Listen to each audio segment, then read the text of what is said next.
بسم الله الرحمن الرحيم. السلام عليكم ورحمة الله وبركاته. هل كان وحرونت الله تلنت الدتك إيه هرمرنت الشقادة دكتوري سفين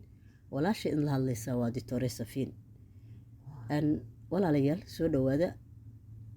ما أنت وحرنا موضوع إن كفر فرنه أن سنة كعصب محاك على قرشيسن وحاسودو سنة عصب إن شاء الله أن وبشي ديسمبر سنة آخر كذي بشي لبيه طبنات marka waxaan rabnaa inaan is-xasuusino waxaan ka bixi doonaa oo ka guuri doonaa 2002 waxaan u guuri doonaa 2003 marka waa inaan isweydiinaa haddii aan nahay Soomaali maxaa noo qorsheysan sanadka dambe insha Allah 2003 waad aragtaan bulshada sida ay u egtahay sababtoo ah bulshada sanadkan na soo dhaafay aniga fikirkeyga haddii aan ka hadlo ma ahayn bulsho qurux badan ma ahayn bulsho maaragtay ay nooc meel kastaba haddaan ka hadlo bulshada Soomaaliyeed kama muuqan jawigii quruxda badnaa ee aan rabnay jawigii quruxda badnaa aan nolosheena ay ku dhisnayd sababtoo ah waxaa na dhex taagnaa dagaallo abni la'aan gaajo abaar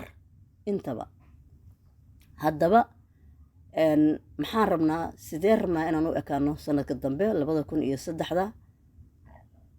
2003 sidee rabnaa inaan maxaase noo qorsheysan markaan dadka aan la hadlayo oo bulshada aan la hadlayo waxaan u kala qaadayaa labo oo ah bulsho maaragtay qof kali ah shakhsi kali ah oo asaga maaragtay arintaas isaga ay gaar ku tahay shakhsi ay asaga arintaas gaar ku tahay iyo shakhsi maaragtay lala leeyahay ama wax annaga aan wada leenahay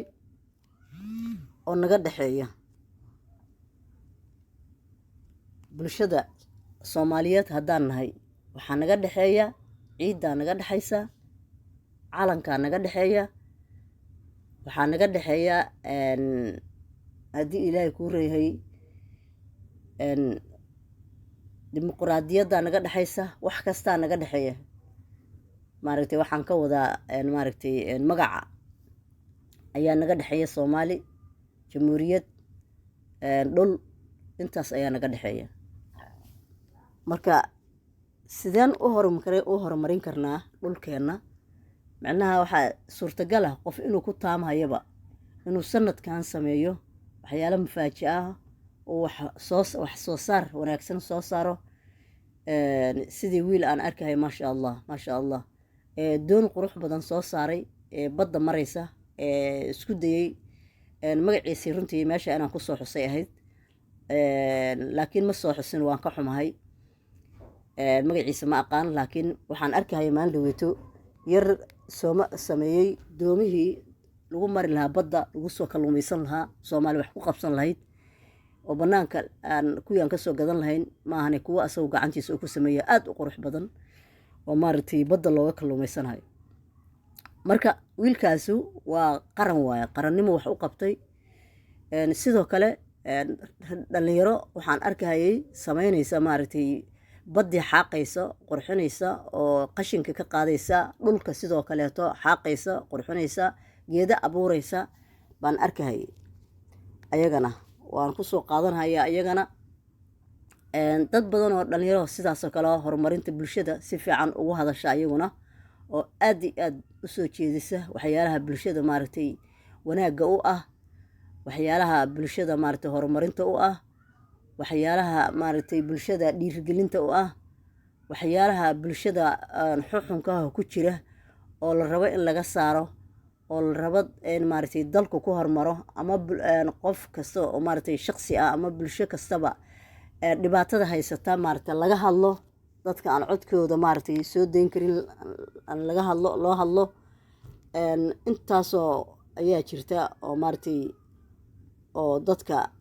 u shaqeeya waxa la yidhaahdo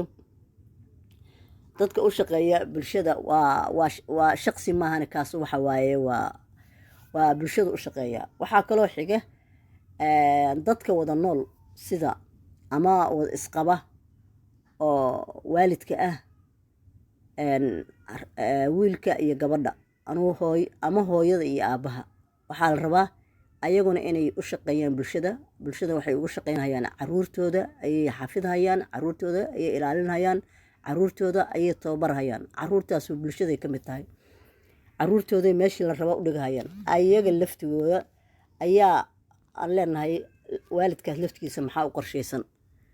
maxaa ayaga naftooda noloshooda u qorshaysan. sababtoo ninku wuxuu ku taamahayaa xaaskiisa, iyaduna waxay ku taamaysaa sawjkeeda. gabadha dadka isqaba waxaa la rabaa ayada laftigeeda inay wax badan oo qurux badan la timaado oo sawjkeeda ilaaliso, sawjkeeda xanaanayso, oo maaragtay sawjkeeda waqti cusub la cayaarto, oo sawjkeeda maaragtay wax ugu tala gasho, oo sanadka cusub ay maaragtay sawjkeeda waxyaalo ka farxinhaya ay taam maskaxdeeda hadda ka dhaadhiciso. sidoo kale asaguna sawjku inuu walaashiisa ama saaxiibkiisa ama jacaylkiisa ama hooyadiisa ilmaha hooyadood ama ilmaha aabahood ha ahaadeen ay iyagu asaguna uu kusoo talagal ku sameeyo sanadka cusub inuu waxyaalo maaragtay dhiirigelina u sameeyo oo hore u dhaqaajiyo. aad iyo aad marka maxaa noo qorshaysan sanadka cusub waaye. haddii aan kale kalinahay, haddii aan maaragtay aan wadarnahayba waxaan wada leenahay iyo waxaan shi khaasaba u wada leenahay. waxaan leeyahay bulshada Soomaaliyeed sanadka cusub hore u socoto insha Allahu. qof walbana waxyaalaha uu ku taamahayo sharafta badan ha soo bandhigo, wax wanaagsanna ha la sameeyo. dad kuwa waxaa jira iska cabtay oo meelaha iska yaallo ayagoo dhibaataysan. ayaga laftigooda hadday codkayga maqlaan waxaan leeyahay sanadka cusub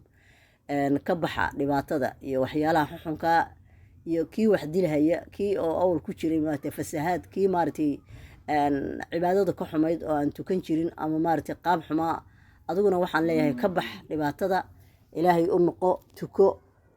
qorshe cusub la imow, waxbarasho keen waxbarashadu ka qasaartay oo duurka marhayo oo duurjooga. waxaan leeyahay adiguna qorshe cusub la imow, wax wanaagsan keen bulshada, wax wanaagsan kusoo kordhi sanadka cusub insha Allahu. waxaan leenahay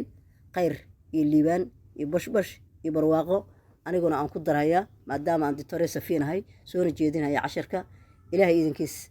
casharadan ha la gudbiyo, bulshada ha loo gudbiyo insha Allahu. ha la sii kaxeeyo insha Allahu, ha la sii gaarsiiyo waajibka aniga aan gudanayo. adinkuna maadaama aad bulshada tihi waajibka sii guta, sii gaarsiiya. waa wax naga dhexeeya oo khayr ah, ma aha wax oo youtube le iyo maaragtay ama aad ku xifaalaysaan waxbay iska sheegaan. ma ahan waxaan lacag ku rabo, ma ahan waxaan haddii alkuu reeyay ma ahan haddii alkuu reeyay aniga aan faa'iido doona ku ahay. waa inaan bulshadeeda ay heshaa waxyaalaha khayrka badan. assalaamu calaykum waraxmatullaahi barakaatuh.